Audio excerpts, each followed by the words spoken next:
Show. आप सभी का स्वागत है इस स्पेशल शो में। आज इस स्पेशल शो में हम बात करेंगे राजनीतिक उठापटक की।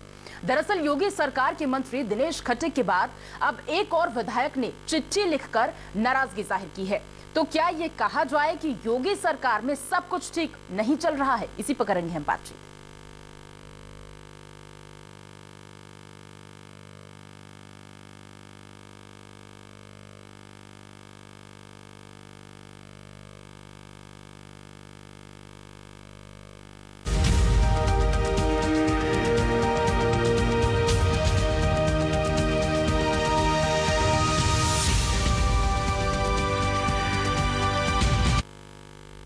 तो योगी सरकार के जल शक्ति राज्य मंत्री दिनेश खट्टिक ने दलित होने के चलते विभागीय अधिकारियों की ओर से अनदेखी किए जाने का आरोप लगाते हुए अपने पद से इस्तीफा देने की पेशकश की है। मंत्री के इस कदम ने सियासी माहौल गर्मा दिया है और अब बीजेपी के एक और विधायक की नाराजगी सामने आई है। उन्नाव के सफीपुर से विधायक बंबालाल दिवाकर ने पत्र लिखकर एग्जीक्यूटिव इंजीनियर पर गंभीर आरोप लगाए हैं। विधायक ने डीएम और सीडीओ को इस संबंध में पत्र लिखकर आरोप लगाया कि एई से 5 से 10 बजे तक फोन करने पर भी उनका फोन नहीं उठाया गया।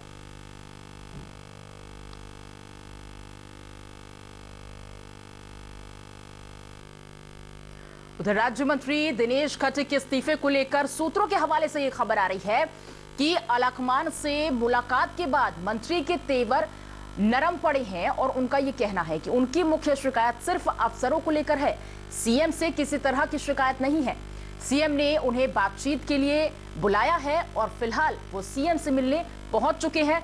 सूत्रों की माने तो जिसके बाद वो अपना इस्तीफा वापस भी ले सकते हैं। खट्टिक के इस्तीफे से बुधवार को एक लेटर बम से उस समय सनसनी पैदा हो गई थी जब विभाग की सारी शिकायतें खट्टिक ने गृह मंत्री अमित शाह को पत्र लिखकर अपनी व्यथा जाहिर की थी और ये कहा था कि दलित होने के कारण उनका अधिकारी और सीनियर मंत्री सम्मान नहीं किया करते।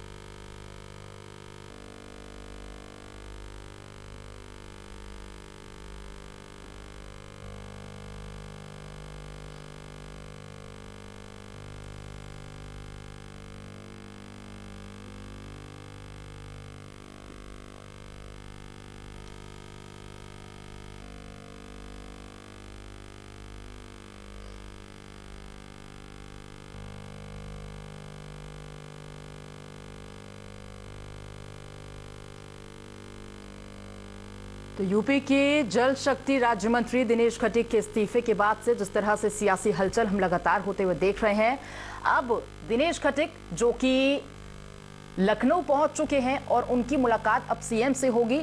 लेकिन यह कहा जा सकता है कि सीएम से मुलाकात के बाद दिनेश खट्टिक कहीं ना कहीं नरम पड़ते हुए जरूर नजर आ रहे हैं। लेकिन सवाल यह है कि क्या वो अपना इस्तीफा वापस लेंगे? तो खट्टिक से अब इस्तीफे के बाद सियासी गलियारों में हलचल तो तेज हो ही चुका है।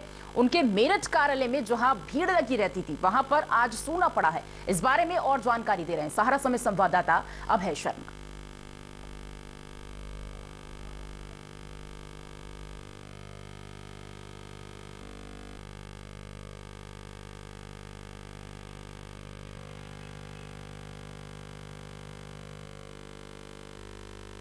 उत्तर प्रदेश सरकार में जल शक्ति राज्य मंत्री दिनेश खट्टिक ने अपना इस्तीफा देकर राजनीतिक गलियारे में कहीं ना कहीं हलचल कर दी।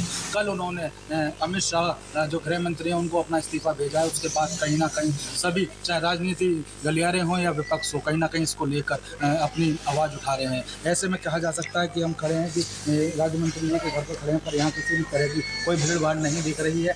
पर जो सूत्र बता रहे हैं उनको आज लखनऊ बुलाया गया है और मुख्यमंत्री से वो मिलेंगे। तो कह सकते हैं कि इस पूरे मामले पर अब मुख्यमंत्री जी क्या निर्णय लेते हैं, क्या इसमें निकल के आता है, क्या इनका इस्तीफा मंजूर किया जाएगा या जो इन्होंने आरोप लगाए हैं उस पर सरकार ध्यान देगी। साफ तौर पर जो लेटर राज्य मंत्री ने लिखा था उसमें लिखा गया है कि उनकी कोई भी जो आवाज़ है और जो लोगों के लिए, उनके जो समाज के लोग हैं उनके लिए जो आवाज़ उठा रहे हैं उनके लिए नहीं सुना जा रहा, अधिकारी उनकी नहीं सुन रहे हैं। ऐसे में जो ड्रीम प्रोजेक्ट नरेंद्र मोदी के हों या मुख्यमंत्री के हों, नमामि गंगे प्रोजेक्ट हो, हर घर जल की योजना हो, उसमें भी कहीं ना कहीं भ्रष्टाचार हुआ है। इसको लेकर उन्होंने आवाज़ उठाई थी पर उनकी आवाज़ को दबा दिया गया, उनकी कोई भी परेशानी को नहीं सुना गया। इसके चलते उन्होंने ये फैसला लिया है अगर वो अपने लोगों की आवाज़ नहीं उठा पा रहे तो फिर मंत्री पद पर रहने का उनका क्या फ़ायदा। अब देखना यही होगा कि लखनऊ में जो मीटिंग होगी उसमें क्या नतीजा निकल के आता है, क्या योगी सरकार इस पूरे मामले में अपना फैसला लेती है।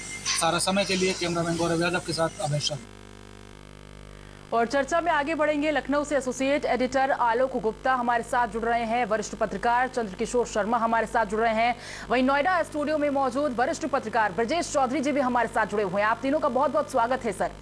सबसे पहले ब्रजेश जी आपके पास आते हुए, क्योंकि मेरठ की राजनीति को आपने बहुत करीब से देखा है और ऐसे में अगर हम जल शक्ति राज्य मंत्री दिनेश खटीक के इस्तीफे को पढ़ रहे हैं तो बहुत सारी शिकायतें हैं, बहुत दर्द कह सकते हैं उनका छलक रहा है। कैसे इस इस्तीफे को हम समझें, क्योंकि इससे पहले भी कई बार वो विवादों में रहे हैं और विवादों से उनका पुराना नाता रहा है, कैसे समझाएंगे? देखिए पूजा जी, सीधी सीधी बात है, जो 3 दिन से राजनीतिक ड्रामा चल रहा है, दिनेश खटीक जिस तरीके से एकदम मुखर हुए और 2 ही दिन में वो उनका जो पारा था वो थोड़ा नीचे आया, इससे साफ जाहिर हुआ कि वो राजनीतिक बहुत बड़ा पैंतरा चल गए हैं। जिस तरीके से उन्होंने अपना इस्तीफा, ये सबसे पहले देखने वाली बात है कि उन्होंने अपना इस्तीफा बजाय पार्टी फोरम में रखने के या मुख्यमंत्री को भेजने के उन्होंने आला कमान को भेजा और आला कमान से मिलने के बाद तमाम जैसे ही ये सारी बात सुर्खियों में आई, उसके बाद चाहे पार्टी हो, आरएसएस हो, ये एकदम सक्रिय हो गए। ये भी सूचना मिल रही है कि मेरठ में जब कल दिनेश खटीक को संपर्क किया गया तो वो अपने घर पर नहीं थे और उन्होंने बाकायदे कहा वो मीडिया से बाद में बात करेंगे और उसके बाद शंकर आश्रम जो आरएसएस का पश्चिमी क्षेत्र का मुख्यालय है वहां भी उनके जाने की बात कही गई, क्षेत्रीय कार्यालय पर भी जाने की बात कही गई और वो दिल्ली भी गए, पार्टी अध्यक्ष नड्डा से भी मिले। तो इससे माना जा रहा है कि वो जिस तरह अपने बात रखना चाहते थे वो बात रखने में सफल हुए और यही वजह है कि आज वो इस समय मुख्यमंत्री आवास में हैं और अपना दर्द मुख्यमंत्री के सामने रख रहे हैं। जी पूजा, बिल्कुल। तो कहीं ना कहीं सीएम से मुलाकात के बाद ये कह सकते हैं कि अब दिनेश खटीक नरम पड़ते हुए नजर आ रहे हैं। आलोक जी, आपसे एक बार पूरी खबर पे अपडेट लेना चाहेंगे कि लखनऊ पहुंच चुके हैं दिनेश खटीक और मुलाकात अब उनके सीएम से होगी। तेवर उनके नरम पड़ते हुए जरूर देख रहे हैं, लेकिन क्या ये इस्तीफा वापस होगा? बिल्कुल, देखिए इस इस्तीफे की वजह के पीछे ट्रांसफर पोस्टिंग है और अधिकारियों पर उन्होंने आरोप लगाया है कि अधिकारी और विभाग के जो एचओटी हैं उनकी बात को नहीं सुनते हैं, उनको तवज्जो नहीं देते हैं, फोन काट देते हैं, उन्हें काम नहीं दिया गया है अपने कैबिनेट मंत्री के द्वारा और विभाग के अंदर तमाम तरीके के भ्रष्टाचार के आरोप लगाते हुए उन्होंने उनका पत्र भी जो अमित शाह जी को भेजा था वो मीडिया तक पहुंच गया है। सारी चीजें सबको पता चल चुकी हैं कि दिनेश खटीक का दर्द क्या है। इससे पहले भी मेरठ में वो चर्चित रहे, तमाम मामलों में थाने तक पहुंचे हैं आरोपियों को बचाने को लेकर और इसके साथ ही चिट्ठी भेजने के बाद कल दिल्ली में थे, अमित शाह जी से उनकी मुलाकात रही, आज जेपी नड्डा साहब जो भाजपा के अध्यक्ष हैं उनसे मुलाकात हुई और उसके बाद वो वापस लखनऊ आ गए हैं। मौजूदा समय में 5 कालिदास पर मुख्यमंत्री जी के सामने हैं और विभाग के जो कैबिनेट मंत्री हैं वो भी मौजूद है इस बैठक में। लेकिन सवाल ये उठता है कि जितने आरोप लगाए हैं, अगर मान लीजिए दिनेश खटीक मान भी जाते हैं पार्टी के पदाधिकारियों के कहने से, मुख्यमंत्री के कहने से, तो जो आरोप लगाए हैं उन आरोपों का क्या होगा? क्या इसके बाद में अगर वो अपना इस्तीफा वापस ले लेते हैं तो मुख्यमंत्री की तरफ से या पार्टी की तरफ से कोई अन्य कार्रवाई की जाती है? जिन अधिकारियों के बारे में बात की है दिनेश खटीक ने अपने विभाग के कैबिनेट मंत्री के बारे में, ये सवाल ऐसे हैं जिन पर पार्टी के जो शीर्ष नेता है वो भी मंथन कर रहे हैं कि अगर दिनेश खटीक अगर संतुष्ट होते हैं, अपना इस्तीफा वापस लेते हैं, तो किस कीमत पर वो अपना इस्तीफा वापस लेंगे, उसके लिए कौन सी कीमत पार्टी को, सरकार को चुकानी होगी, एक सवाल है। तो इसको लेकर भी मंथन चल रहा है। और एक बात फिर आती है, क्या दिनेश खटीक बाद में कोई दूसरा पत्र जारी करेंगे और कहेंगे कि जो आरोप लगाए गए थे वो बेवजह थे, मनगढ़ंत थे? यह बात भी कहना उनके लिए थोड़ा सा नामुमकिन होगा अगर वो वापसी करते हैं, अपना इस्तीफा वापस लेते हैं। और इसके पीछे की जो सबसे बड़ी बात यह है कि वो जिस समुदाय से आते हैं, सरकार जब मंत्रिमंडल का गठन करती है तो तमाम सारी चीज़ों को देखा जाता है। जातिगत आंकड़े भी महत्वपूर्ण होते हैं, क्षेत्रीय आंकड़े भी महत्वपूर्ण होते हैं। बिल्कुल, जातिगत आंकड़े बहुत महत्वपूर्ण होते हैं और हम देखते हैं कि किस तरह से पार्टी भी विजय होती है, क्योंकि जातीय समीकरण हम इलेक्शन से पहले बहुत ज्यादा देखते हैं। आलोक जी, चंद्रकिशोर जी, आपके पास आते हुए, दलित समाज से हूं और इसीलिए अधिकारी मेरी नहीं सुनते हैं, क्या समझे इस वाक्य से? कैसे हम समझे कि मात्र अफसरों से नाराजगी है दिनेश खटीक की, मंत्रियों से नाराजगी नहीं है, सीएम योगी से नाराजगी नहीं है, सिर्फ अफसरों से नाराजगी है और आपने अपना इस्तीफा पेश कर दिया है? कैसे समझाएंगे सर? निश्चित तौर पे जो दिनेश खटीक का दर्द है वो उनके पत्रों से देखा जा सकता है जी। और उन्होंने सीधे तौर पे सरकार के प्रति तो नहीं, लेकिन सरकार के जो मशीनरीज है उसके प्रति उन्होंने सीधा आरोप लगाया है, जो एक सवालिया निशान निश्चित तौर पे मशीनरी ब्यूरोक्रेट्स के सामने बनता है। अब रहा सवाल कि विगत इस सरकार में ही नहीं, पिछले सरकारों में भी आरोप प्रत्यारोप कैबिनेट मंत्री के प्रति, ब्यूरोक्रेसी के प्रति और सरकार के प्रति आरोप प्रत्यारोप राज्य मंत्रियों द्वारा लगाते रहे हैं और लगते रहे हैं, और इवन असंतोष का भाव हमेशा देखने को मिलता रहता है। अपेक्षाएं एक विधायक की मंत्री बनने के बाद लोगों की बढ़ जाती है निश्चित तौर पे। उसी तरह से हमारे लगता है कि खटीक साहब कहीं ना कहीं से उन अपेक्षाओं के बलबूते जो काम न कर पाने की स्थिति में अपने को महसूस कर रहे थे, और जहाँ तक अधिकारियों का जो रवैया था उनके प्रति, जैसा कि उन्होंने अपने भाव भरे पत्रों में प्रेषित किया है, एक बड़ा प्रश्न चिन्ह है कैबिनेट के लिए, मंत्रालय के लिए जी। और कार्य बंटवारों को लेकर अभी भी हर कैबिनेट मंत्री के साथ राज्य मंत्री का बना रहता है असंतोष।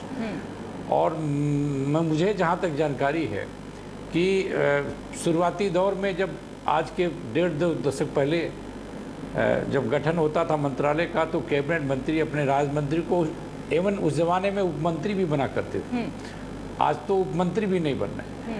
तो एक बड़ा उस समय सामंजस्य बना रहता था कि सीधे कैबिनेट मंत्री बैठता था, अपने उपमंत्री को, अपने राज्य मंत्री को कार्य के अनुरूप कार्य बंटवारा कर देता था कि आप इस लेवल के काम देखेंगे, आप इस लेवल के काम देखेंगे, आप इस लेवल के देखेंगे, और सारी मॉनिटरिंग फाइनल अथॉरिटी अपने बन करके वो गवर्नमेंट को, चीफ मिनिस्टर को प्रेषित करता था। अब वो स्थितियां बिल्कुल देखने को नहीं मिलती हैं, कहीं ना कहीं असंतोष अक्सर उभर के आता है। नहीं, लेकिन ये स्थितियां पैदा कैसे हो रही हैं सर? कैसे अफसरों को इतनी शय कहां से मिल रही कि आप एक राज्य मंत्री की नहीं सुन रहे हैं, आप उनकी कॉल्स नहीं उठा रहे हैं? क्योंकि ऐसा ही एक मामला बता दूं कि उन्नाव की सफीपुर से जो विधायक है बंबालाल दिवाकर, वो भी यहाँ पर प्रशासनिक नाराजगी जता रहे हैं, उनका भी यहाँ पर गुस्सा फूटा है प्रशासन पर। तो ये प्रशासन, ये अफसर, इतनी शय इनको मिल रही है कि आप एक राज्य मंत्री, एक विधायक का फोन कॉल नहीं उठाएंगे, आप उनकी उपेक्षा करेंगे? हाँ, ये नहीं होना चाहिए। ये बिल्कुल मतलब एक तरह से सीधा संवैधानिक नियमों का उल्लंघन ब्यूरोक्रेट्स कर रहे हैं। और निश्चित तौर पे ये देखा जा रहा है कि अक्सर जो सरकार के प्रति तो नहीं, और न ही मुख्यमंत्री के प्रति, और न ही पार्टी के प्रति असंतोष, इस समय जो भी असंतोष का भाव दिख रहा है, या फिर पिछले रिज्यूम में भी देखा जा रहा है, अक्सर मुख्यमंत्री लोगों से कैबिनेट मंत्री, राज्य मंत्री यही शिकायत करते थे कि हमारी सुनी नहीं जा रही थी। लगातार इस सरकार में भी लगातार हो रही है। डायरेक्शन मुख्यमंत्री के सीधे तौर पे सारे जिले अधिकारियों को, कमिश्नर को, चीफ सेक्रेटरी के थ्रू निर्देश जारी होते रहते हैं कि भाई अधिकारियों का सम्मान होना चाहिए, विधायकों का सम्मान होना चाहिए।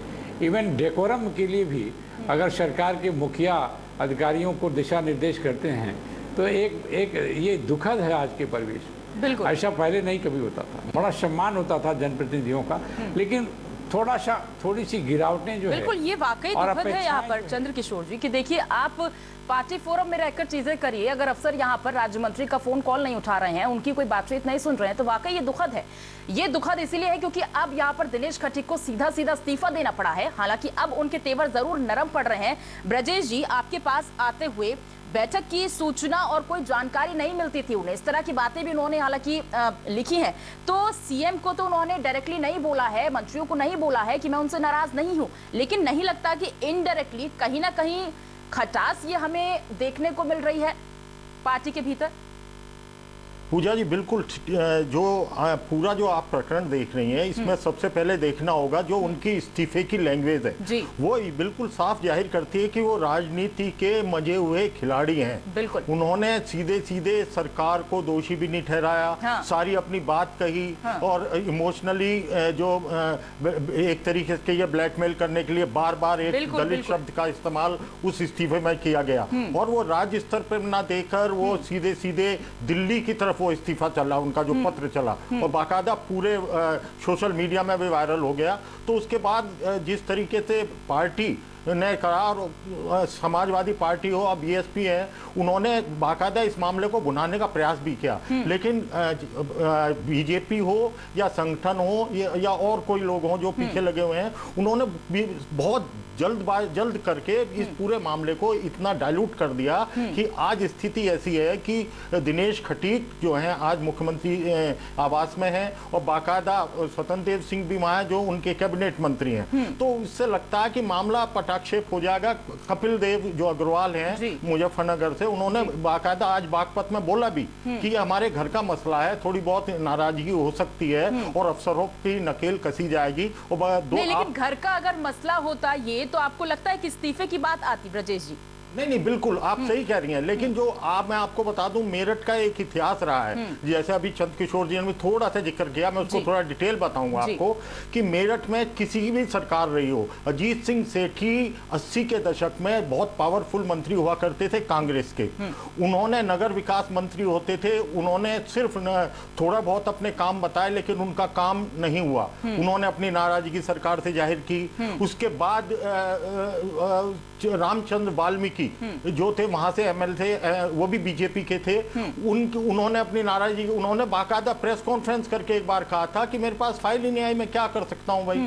रामशरण दास जो समाजवादी पार्टी के अध्यक्ष रहे, पहली बार गन्ना मंत्री बने, बिना किसी प्रोटोकॉल के वहां मेरठ के सर्किट हाउस में पहुंच गए और हम लोगों ने उनका इंटरव्यू किया। उन्होंने कहा भाई मुझे कोई ना पूछने आया, बहुत सीधे साधा व्यक्तित्व था उनका, ना तो कोई मुझे पूछने आया और मैं तो सीधा आ गया और यहाँ बैठे हूँ, आपके सामने बैठा हूँ। इस तरह के उदाहरण मेरठ में रहे हैं। और जिस तरीके से खटीक क्योंकि मेरठ में रहे हैं, पुराने राजनीति के खिलाड़ी रहे हैं खटीक, और जो इनकी जो सीट है हस्तिनापुर सुरक्षित सीट है, वहां सबसे बड़ी जो पीछे है वहां है सहानुभूति।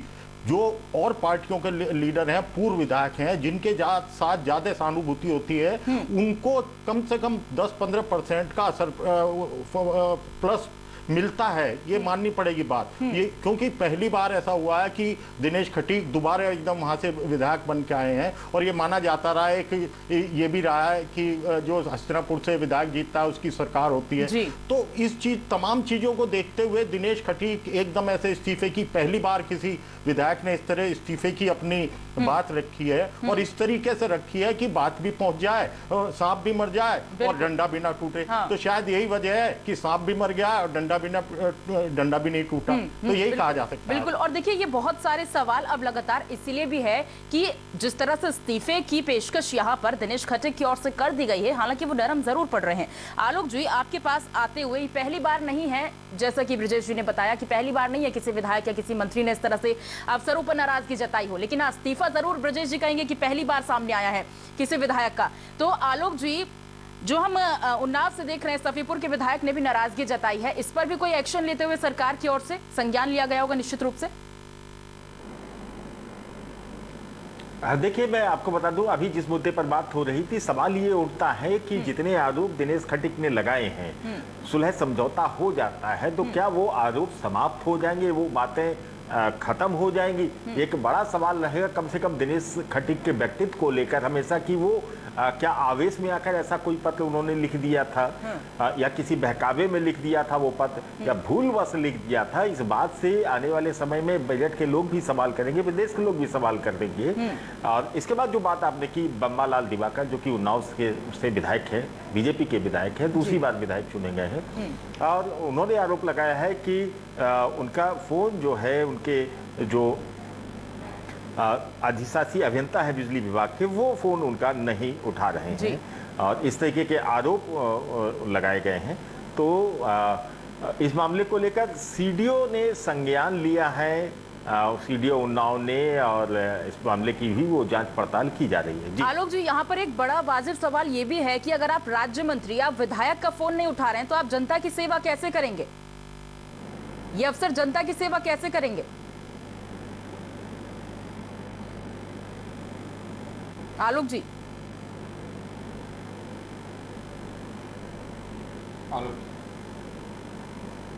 आलोक जी, ये सवाल एक ये भी उठ रहा है यहाँ पर कि अगर आप एक विधायक, एक मंत्री, एक राज्य मंत्री दिनेश खटीक का फोन नहीं उठा रहे हैं, उन पर उपेक्षा का मतलब वो जिस तरह से उपेक्षा का आरोप लगा रहे हैं, तो ये प्रशासन में बैठे हुए जो अफसर हैं, जो अधिकारी हैं, जो कहा जाता है कि आप जनता की सेवा करेंगे, आपको ये पद दिया गया है, तो आपको लगता है कि ये अब यहाँ पर जनता की सेवा कर पाएंगे? आलोक जी, आप मुझे सुन पा रहे हैं?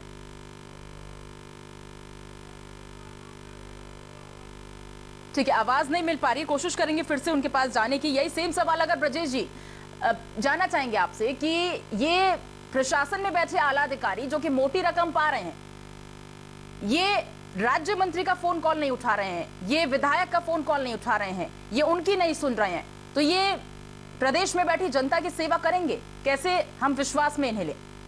देखिए, जाहिर सी बात है, जो एक सिस्टम है, जो सरकार चलाने का, प्रदेश चलाने का सिस्टम बना है, सबकी जवाबदेही है। अगर अफसर की जवाबदेही गवर्नमेंट के प्रति है तो गवर्नमेंट में बैठे हुए प्रतिनिधियों की जवाबदेही जनता के प्रति है। इसीलिए लेकर वो अपनी तमाम बातें, मांगे या जो भी जायज है, जैसे भी है, वो अफसरों तक जाते हैं। अगर अफसर नहीं मानते तो जाहिर सी बात है, ये एक तरीके से सिस्टम कोलैप्स होने वाली बात होती है। यही वजह रही, शायद सीएम योगी ने 2 दिन पहले जैसे ही मामला शुरू हुआ, उन्होंने बाकायदा अपने सभी कैबिनेट मंत्रियों को कहा कि जिनके पास राज्य मंत्री हैं उनको काम बांटें और उनसे भी काम लें, और जिससे कि थोड़ी बहुत अगर और कहीं नाराजगी उपज रही हो तो वो भी शांत हो जाए। दिनेश खटीक तो मात्र एक उदाहरण बन गए, लेकिन सबसे बड़ी बात यह है कि अफसरों को, हाँ, जब तक नौकरशाही पे नकेल नहीं कसी जाएगी, जब तक मंत्री सख्त नहीं होंगे, जिस तरीके से जीरो टॉलरेंस नीति प्रदेश में चल रही है, तो जाहिर सी बात है भ्रष्टाचार पे अंकुश लगाना है तो जनता के द्वारा, जनप्रतिनिधियों के द्वारा भेजी गई बातों को, मांगों को भी ध्यान में रखना होगा। और अफसरों को, जब तक अफसरों पर दबाव नहीं बनेगा तो शायद ये स्थिति फिर भी आ सकती है। लेकिन आज जिस तरीके से सारी चीज एक तरीके से माना जाए बैलेंस की जा रही है, तो ये जरूर है कि अफसरों को इस बात का ध्यान रखना होगा, जो सीनियर अफसर हैं, सेक्रेटरी लेवल के अफसर हैं, वो अपने अफसर को, मातहतों को दें कि जनप्रतिनिधियों की मांगों पर ध्यान दें। अगर कोई बहुत ज्यादा अनुचित मांग है तो शायद वो नहीं माननी जाएगी, लेकिन उचित मांगों को तो मानना चाहिए। बिल्कुल बिल्कुल मानना चाहिए। चंद्रकिशोर जी, आपके पास आते हुए कि ये कास्ट की जो बातें आ रही हैं, ये जातियों की जो बातें आ रही हैं, ये उठी क्यों रही हैं? अफसर दलितों का अपमान कर रहे हैं, साफ तौर से दिनेश खटीक ने कहा। ये बात क्यों निकल कर सामने आ रही है? प्रदेश में बहुत सारे ऐसे विधायक हैं जो दलित समाज से आते हैं, और हमें नहीं बोलना चाहिए कि हमारे प्रदेश में कितने प्रतिशत दलित लोग हैं जो कि जिताते हैं सरकार को। तो ये बात उठनी ही क्यों है? जातीय समीकरणों पे क्यों हम इस तरह की चर्चा करें कि अगर ये विधायक या ये मंत्री दलित समाज से आते हैं तो अफसर इनकी नहीं सुनेंगे? देखिए, जब कैबिनेट का विस्तार होता है तो जातीय समीकरण को रखा जाता है, ये इनका अपना इनपुट मामला होता है जी। और उस जातीय समीकरण के आधार पर क्षेत्रवार का भी समीकरण होता है, क्षेत्रवार इश्यूज भी बनाए जाते हैं। तो अब वो उस समीकरण में, जातीय समीकरण में भी कई सारे मिनिस्टर ऐसे हैं कि समय समय पे इस सरकार के तो पहला मैटर ये इशू हुआ है, और पिछले सरकार में भी बहुत सारे इस तरह के एलिगेशन सरकार पे लगाए, चीफ मिनिस्टर पे लगाए गए।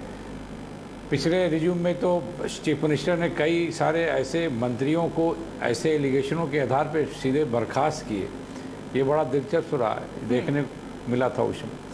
लेकिन अभी इस सरकार में अगर इस तरह के जातीय आधार पे कि ये हम इस जात के हैं और हमारी सुनी नहीं जाती है, तो निश्चित तौर पर उस मंत्री की दर्द का एक एहसास मुखिया के सरकार के मुखिया को सरकार के और तंत्र को, ये जो जिस तरह से तंत्र लापरवाह है, इस तरह की वो सरकार पे आरोप नहीं लगा रहे, वो तंत्र पे आरोप लगा रहे। तो तंत्र को तो चाहिए कि ये इस तरह से राज्य मंत्री की उपेक्षा करना, या तो फिर या उस राज्य मंत्री को ये पता हो कि हमारा क्या अधिकार है और अधिकारी को भी पता हो कि हमारा क्या अधिकार है। उन अधिकारों के आधार पर उसमें एक जो मूल स्वरूप होता है कार्य बंटवारे का, अगर कार्य बंटवारा हो जाए और कार्य के अनुरूप और राज्य मंत्री अपने अधिकार के स्वरूप डिपार्टमेंट को फ़ोन करे या फिर उस डिपार्टमेंट में ये बताए कि ये मेरे अधिकार क्षेत्र का है, मैं इसे कर रहा हूँ और इसको आपको मानना है, और वो एक सीधा संदेश भी जाता है कार्य बंटवारे के बाद।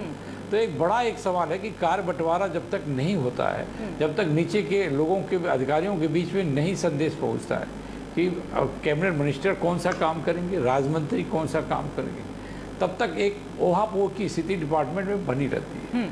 और वो ओहापोह की स्थिति जब एक सिरे से ज़्यादा हो जाती है, तो अगर वो दलित मिनिस्टर है, स्टेट मिनिस्टर है, तो वो जातीय व्यवस्था के आधार पर वो कह देता कि हम इस जात के हैं तो हमारी सुनी नहीं जाती। तो ये एक बड़ा सवाल है। वाकई ब्रजेश जी, ठीक है ब्रजेश जी, एक सवाल आपसे लेते हुए, संजय निषाद कैबिनेट मंत्री जिन्होंने कहा है कि कुछ अधिकारी साइकिल और पंजे वाले अधिकारी हैं, इस बयान को कैसे समझें कि जिन अफसरों ने इनके कॉल नहीं उठाए हैं या फिर उपेक्षा की है, तो ये अफसर पर क्या टारगेट किया जा रहा है संजय निषाद की ओर से कि ये अफसर वो हैं जो पंजे के समय में, साइकिल के समय में हुआ करते थे? इस बयान को कैसे समझें?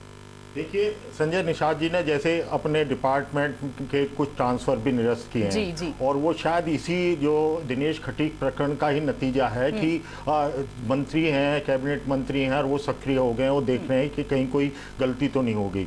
और जहाँ तक जो ठीकरा है वो फोड़ दिया गया अधिकारियों के ऊपर। उन्होंने सीधे सीधे कहा है कि जो हर पार्टी है, चाहे कांग्रेस रही हो, समाजवादी पार्टी रही हो या बसपा रही हो, अपने शासनकाल में उनके अफसरों की एक लॉबी होती है। कुछ चुनिंदा अफसर अच्छी अच्छी पोस्टों पर बैठते हैं, कुछ उनसे फिर नीचे लेयर बनती चली जाती है। तो सीधे सीधे उन्होंने कहा कि जो नाराजगी वाली बात दिनेश खटीक ने कही है, जो लोग रहे हैं, अब देखना यह है कि वो दूसरी पार्टी के समर्थक कभी अफसर रहे होंगे, आज वो इन पोस्टों पर बैठे हैं, वो ये सीधे सीधे संजय निषाद कहना चाह रहे हैं। लेकिन क्या सारे प्रकरण के बाद कोई जांच होगी, उन अफसरों की कोई लिस्ट बनेगी जिन जिन लोगों ने बात नहीं सुनी, दिनेश खटीक जी से सारी बात पूछी जाएंगी, भाई कौन अफसर नहीं आपकी बात सुन रहा है, कौन आपके अनुसार काम नहीं कर रहा है। और तो हो सकता है कि एक माना भी जा सकता है, क्योंकि सारी सिस्टम आज हर आदमी अपनी एक पूरी लॉबी लेके चलता है, पूरी पार्टी लॉबी लेके चलती है। तो लेकिन माना जाता है कि अगर वो लिस्ट आती है और उसमें माना जा रहा है कि ये फला पार्टी के सपोर्टर हैं, तो उनके खिलाफ कोई जांच होगी या उनके खिलाफ कोई कार्रवाई होगी, ये तो बात की बात है। लेकिन फिलहाल सारे मामला ये है कि जितना बड़ा पूरा ये सिनेरियो खिंचके था, उठापटक मची थी, उसको किस तरीके से पार्टी ने टैकल किया। और स्थिति ये है कि दोनों पक्ष बैठ के, सरकार बैठ के बात कर रही है, अधिकारी भी हो सकता है हो, लेकिन स्वतंत्र देव सिंह जो उनके जल शक्ति मंत्री हैं वो हैं, और दिनेश खटीक वहाँ हैं। अब देखना है कि ये तो 15-20 मिनट, आधा घंटे में बिल्कुल कुछ ही देर बाद ये पता चलेगा कि आखिर जिस तरह से दिनेश खटीक ने इस्तीफा बीते दिन पेश किया था, क्या इस मुलाकात के बाद उनके तेवर नरम पड़ते हैं? क्या वो अपने इस्तीफे की जो पेशकश उन्होंने बीते दिन की थी, क्या वो उसे वापस लेते हैं? क्योंकि देखिए, राजनीतिक गलियारों में बहुत ज्यादा हलचल इस इस्तीफे के बाद दिखाई दे रही है। उधर से विपक्ष की अगर बात कर ली तो अखिलेश यादव ने भी ट्वीट कर यहाँ पर कहीं ना कहीं इस उठापटक पर एक ट्वीट किया है, और निश्चित रूप से करेंगे, क्योंकि अगर कपिल देव अग्रवाल ये तो बोल रहे हैं कि घर का मामला है, लेकिन अगर घर का मामला है तो ये बाहर क्यों आया, ये इस्तीफा क्यों आया? ये तमाम सवाल इस इस्तीफे के बाद बने हुए हैं।